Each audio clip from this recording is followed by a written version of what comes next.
গরু হিন্দুদের গোমাতা। সেই গোমাতাকে তোমরা এইভাবে বেঁধে নিয়ে যাচ্ছ কেন? মুসলমানরা রাস্তায় নেমে প্রতিরোধ শুরু করেছে। জয়রামপুর তুই এই গরু গোমাতা এরকম বেঁধে নিয়ে যাচ্ছে কেন? যে ব্যক্তি গরুকে এইভাবে নিয়ে যাচ্ছে তার দিকে তাকান। সে হলুদ রঙের যে জামাটা পরে আছে, যে জামাটা সে গায়ে দিয়েছে, সেই জামাতে ওম লেখা রয়েছে, হিন্দুত্বের চিহ্ন বহন করছে। গরুকে এরকম ভাবে নিয়ে যাবে না, এটা আমার হিন্দু ভাইদের গোমাতা। উচিত কথা বলেছে। যে গরুকে মাতার সম্মান দেওয়া হচ্ছে তাকে যদি এইভাবে রিকশায় করে দড়ি দিয়ে একটা জড় বস্তুর মতো বেঁধে নিয়ে যাওয়া হয়, সেটা কি মেনে নেওয়া যায়?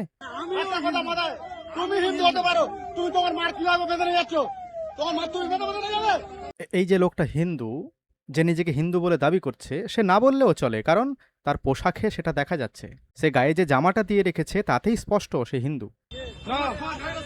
গাড়ি থামাইলে গাড়িটা পানি, গরুগুলো পানি খাও, এ কিরম ভাবে গরু নিয়ে যাচ্ছ তুমি? এটা মরে যাবে, তার চোখ বের হয়ে গেছে। ভাবুন কি নিষ্ঠুরতা!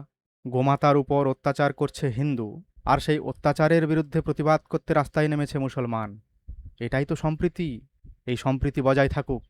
গরুকে জাতীয় পশুর মর্যাদা দেওয়া হোক, এই দাবি তুলছি এই ভিডিওর মাধ্যমে।